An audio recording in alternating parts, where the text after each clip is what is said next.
boxing fans, and welcome back to the Saved by the Bell podcast with my co-host H and myself, Dark Side of the Moon. In today's episode on Wednesday, Jai Opetaia versus David Nyika, and on Saturday we've got Caroline Dubois versus Jessica Camara, and Callum Simpson versus Steed Woodall.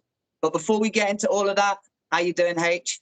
And have you had a good start to 2025? You know what? Thank you for asking me how I'm doing. I had a great Christmas. I had a great New Year's.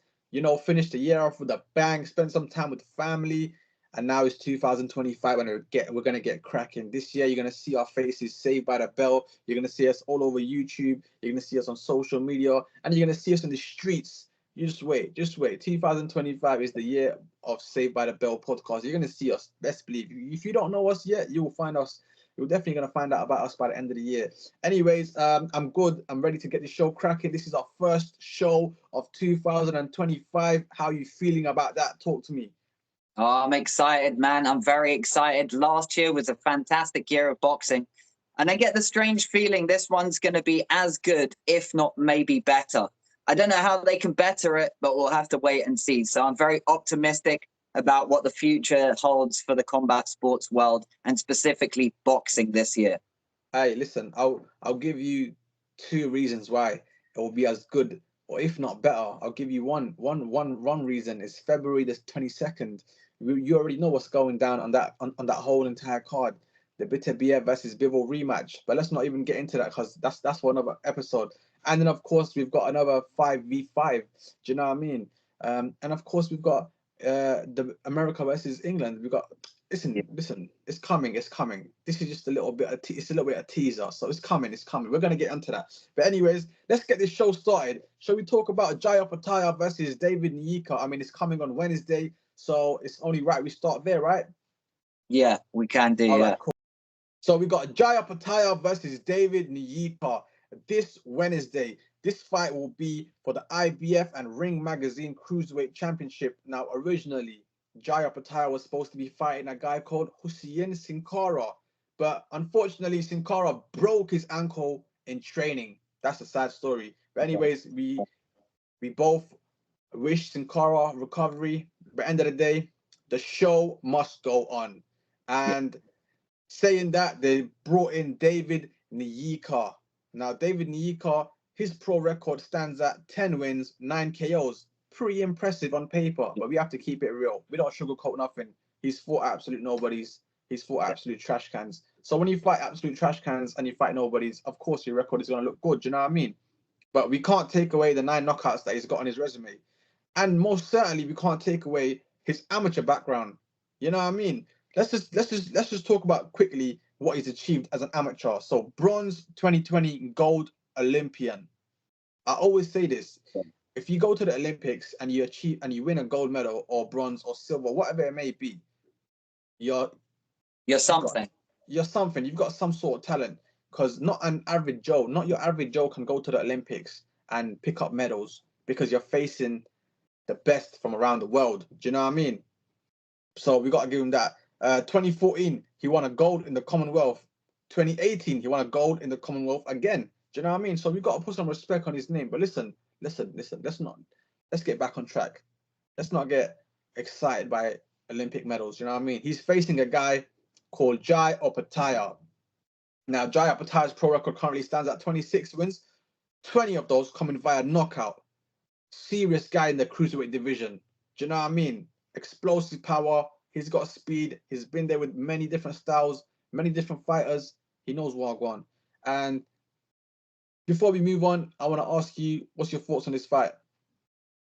Well, my thoughts on the fight is it's an interesting fight. Of course, it's a replacement fight, and they tried to get another name who they thought would bring some sort of credibility. He is a known name in the boxing world. I mean, I've heard his name for a while now.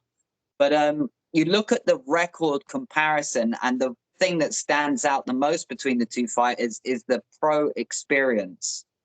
Jai Opetaia has almost got 3 times the amount of pro fights that David Nyika has. But it's like you said, you can't take away someone's ability. If they've won medals, even if they've just got a bronze in the Olympics, it shows they've got something. So you can't take that away. And I also believe if you got 9 knockouts out of 10, then that means there is a chance that you know how to deliver those punches. You know how to land and create those knockouts. So I wouldn't take anything away from his ability. But what I would say is I think Jai Opetaia's head is in a completely different headspace. This guy's got ambitions to go on to be undisputed and then potentially move up to heavyweight, similar to what we've seen with Alexander Usyk. And I say, hey, why not? If you can conquer the cruiserweight division, go and give the heavyweight division a chance. But let me get back onto the topic. I think it's going to be an interesting fight. I think bombs are going to be thrown, and that's going to make for the most explosive and interesting watch that we can watch. I don't think it's going to be a long fight, and I think it'll be over probably fairly shortly. I would have assumed within probably 6 to 9 rounds it will be over. I mean, you said bombs are going to be thrown. Did you watch the face-off between both fighters? I mean, listen, David Nyika's talking about, I've never had a street fight. He's talking about, I come from a musical background. He's saying, David Nyika is saying, I'm scared. Every day when I go to training, every time I step into the ring, I'm scared. And he's saying that in front of Jai Opetaia. He's gonna be feeding off that, say, yeah, I've got him where I want. And then you had Jai Opetaia on the other hand saying, I'm coming to kill this guy. Yeah. I'm gonna take his head off. You know what I mean? I mean, bro, Jai Opetaia said, this is my time. This is my time. Do you know what I mean? So the mindset is different. You know what I mean? Yeah, you might be, like Mike Tyson said when he was facing Jake Paul, he was like, I was a born killer. Jake Paul is a manufactured killer. Do you know what I mean? And I'm going to use that quote in this fight as well. Yeah. Jai Opetaia is a born killer. Yeah. David Nyika is a manufactured killer. There's a two different levels. True. But listen, I'm going to give you my prediction quickly. Let me not waffle for too long. My prediction is as a 70-30 split. I feel I'm not going to discredit David Nyika just yet. You know what I mean? I'm not going to discredit him because I do believe that he has what it takes to, you get me, give a good performance of himself. But ultimately, I do know how this fight is going to end. Jai Opetaia should get him out. I say 6 to 8 rounds. You know what I mean? Or maybe even earlier. But that's my prediction on that. Bish bash bosh. Now let's get on to home turf. UK, Britain, Great Britannia, England. Yeah, I mean, however you want to say, United Kingdom. You get me? Yeah, let's get back on home topic, home turf. Sheffield, 11th of Jan. Sold out. Tickets have been sold out. Listen, this is why I love British boxing, because we can sell tickets. Yeah. Do you know what I mean? Now, these fighters that I'm about to mention, maybe internationally, you may not know them. And that's a good thing, because if they're not known internationally, but they can sell out arenas in England, do you get what I'm trying to say? Not many international stars can do that. Do you know what I mean? So we got to put some respect on these people. Anyways, let's get on to it. So we've got Caroline Dubois versus Jessica Camara. This fight will be for the WBC and the WBO lightweight championship. Listen, both ladies, it's gonna be exciting. I'm not gonna lie to you. I'm excited. I'm gassed for this. I want to see where Caroline Dubois' career is gonna go. Is it gonna head in the direction that she wants it to head in, or are we gonna see an upset? And an upset, you know what happens when an upset happens? It stalls your career, stalls your momentum, and it just mashes up your game plan. Now listen, Caroline Dubois, even though she got given the WBC belt vacated by Katie Taylor, she said in an interview, she said, I don't feel like the WBC champion because I didn't win the belt. I got it gifted to me. Do you know what I mean? Obviously, Katie Taylor's going to do what she's going to do. She's probably going to have a trilogy with Amanda Serrano. So that's an episode for another day. But anyway, let's get back into Caroline Dubois. So she says, Caroline Dubois said she don't feel like the champion that she is until she beats Jessica. Now, we saw the same story with Daniel Dubois, her older brother. We saw the same thing happen in the heavyweight. Alexander Usyk vacated the IBF belt. Yeah. Daniel Dubois said the same thing. He goes, I don't feel like the champion because Yeah. the belt was gifted to me. And what happened? He absolutely demolished Anthony Joshua. That was crazy. But Yeah. anyways, let's get back onto Caroline Dubois. Are we going to see the same thing from the sister? Is she going to demolish Jessica Camara? Is she going to let the world know, listen, yeah, I might have been gifted this belt, but I sure deserve this belt. Do you know what I mean? So that's what I'm saying. Anyway, let's get into some facts. Dubois' pro record is currently 10 wins, 5 of those wins coming via knockout. She started boxing at the age of 9 years old. Damn. I mean, I'm sure I mentioned this to you before. She only probably started boxing that early because she wanted to copy her older brothers. Do you know what I mean? Daniel Dubois, she wanted to be like the boys. You know what I'm saying? Anyways, her amateur record stands at 37 wins. Only three of those coming via loss. She's won numerous of achievements: European Junior Championships, English National Championships, World Women Youth Championships, Youth Olympic Games, and European Youth Championships. Listen, the list goes on and on and on. But we're in the pro league now. Do you know what I mean? Camara, the Cobra, not Carl Froch. Camara, yeah, before people get confused. Her pro record currently stands at 14 wins, 3 KOs, and 4 losses on her resume. She's currently ranked number 1 in Canada. But one thing I would say is age is going to play a big difference. Caroline Dubois is 23 years old. Yeah. Camara is 36. Big age gap. Do you know what I mean? But before we get into any predictions, let me talk about it. Let me ask you, what do you make of this fight, brother? Well, I think it's a good fight, actually. It's another test in the right direction for Caroline Dubois. If we have to be honest, Caroline Dubois is not that far away from the peak of the mountain. She is now world champion, but I always respect when a boxer gets gifted a title and says that they don't feel like a champion, because us boxing fans will not look at that and credit you as a credible champion if you've just been given a belt because somebody else who's the real champion has vacated it. But how do you go about solidifying that? Goes back to Daniel Dubois. Do what he did.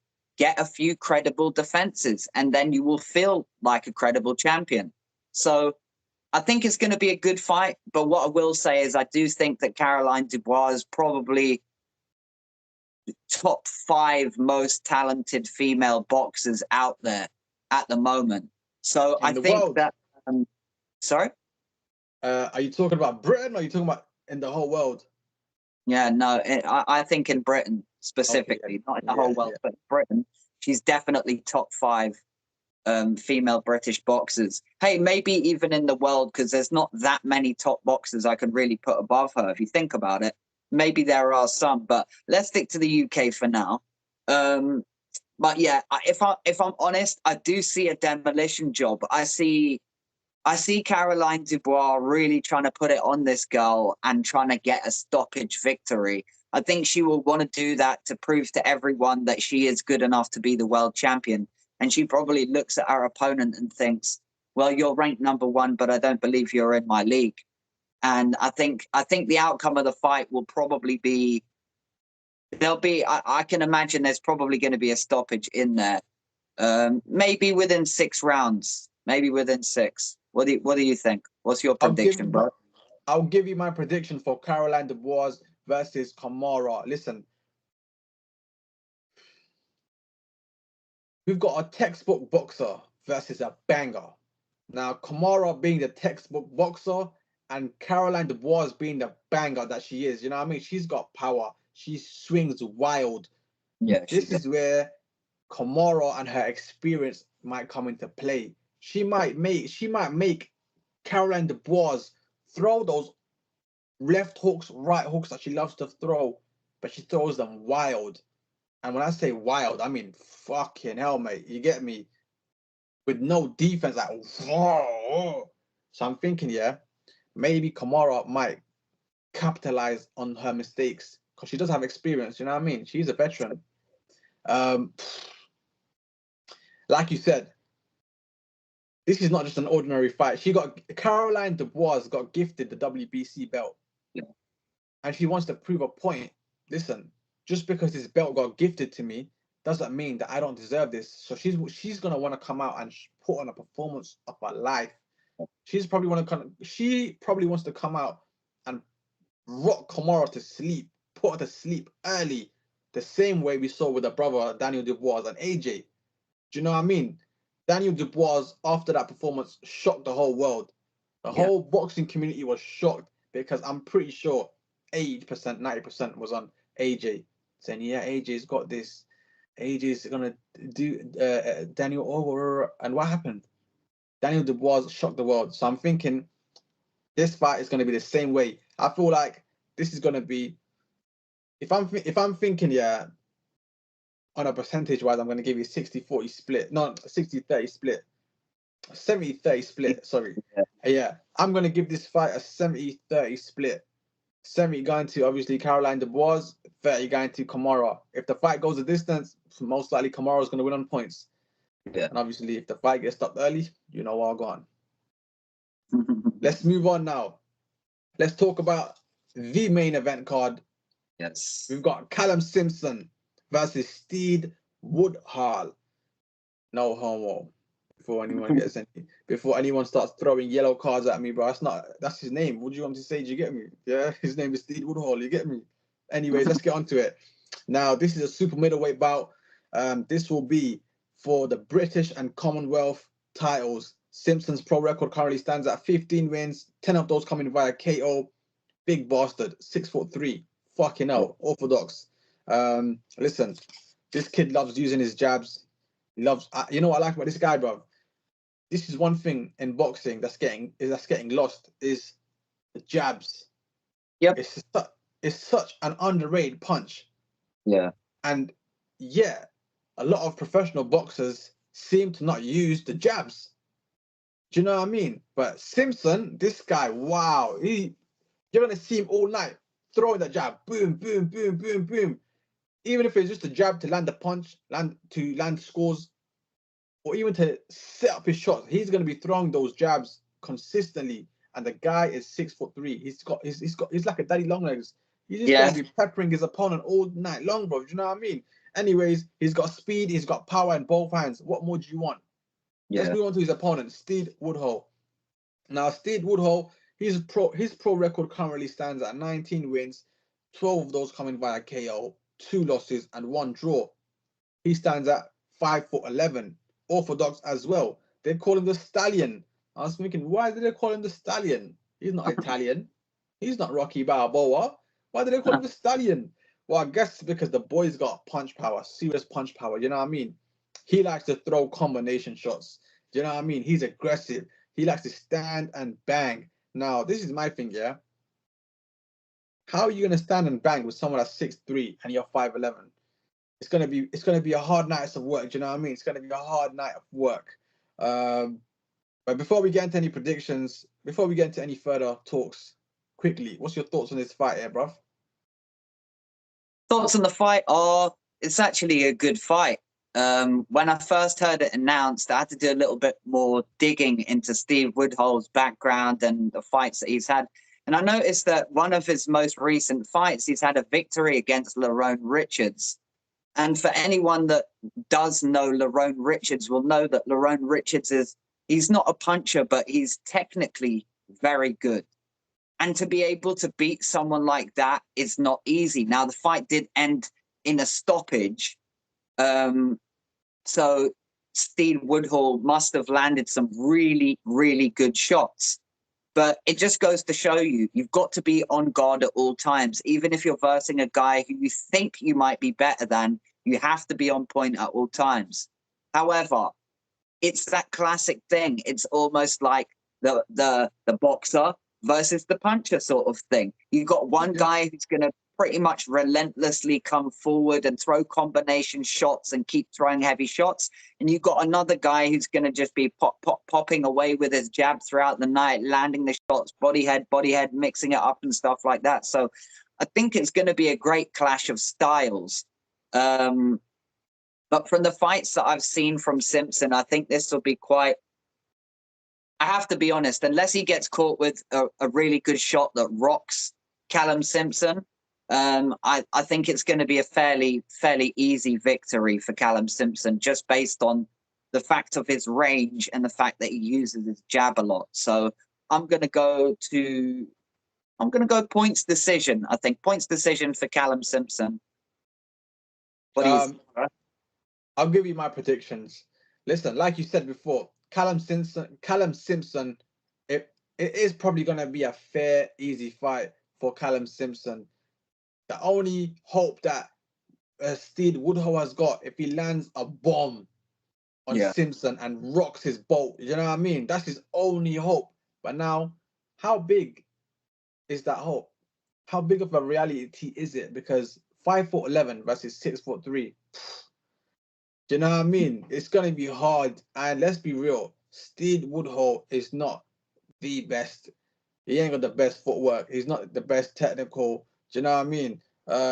So how's he going to get to Simpson? Because Simpson is just, if he wants, he can just jab him and just keep him at bay the whole night. Yeah. And just win the fight. He ain't even got to risk it. He doesn't need to stand and bang. This is not street fight. This is not Tekken. This is boxing. You know what I mean? The sweet science of boxing. Hit and don't get hit. Now Simpson, he can hit and not get hit. Yeah.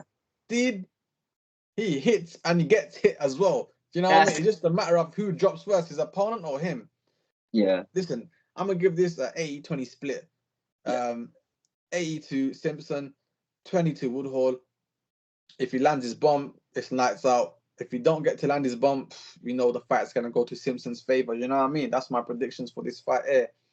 Now, last little bit we're going to talk about. If you guys don't know, this will take place on the same day, on the 11th of Jan. We've got Ring Magazine Awards are back. Yes, you heard it first at Saved by the Bell podcast. Ring Magazine Awards are back. Turkey or Shake is running this show. You know what I mean? It's been, you know what, Ring Magazine is so prestigious. Have you ever seen those movies, bro? The Oscars. Yeah. BAFTAs or whatever awards, drama shows, movie stars, Hollywood, whatever. And the whole world is tuned in to see which actor gets what award. Or what singer gets what award. Do you know what I mean? Or what show is the best show of that year. Think of this as the same thing of boxing. Do you know what I mean? We've got knockout of the year, fight of the year, round of the year, comeback of the year, biggest upset of the year. The list goes on and on and on. So this event, this award ceremony is brilliant for boxing. It's bringing that prestige back to boxing. Red carpet. Everyone's going to be suited and booted. Do you know what I mean? You're going to be getting gifted awards. And now we got Turkey Al Sheikh in the game.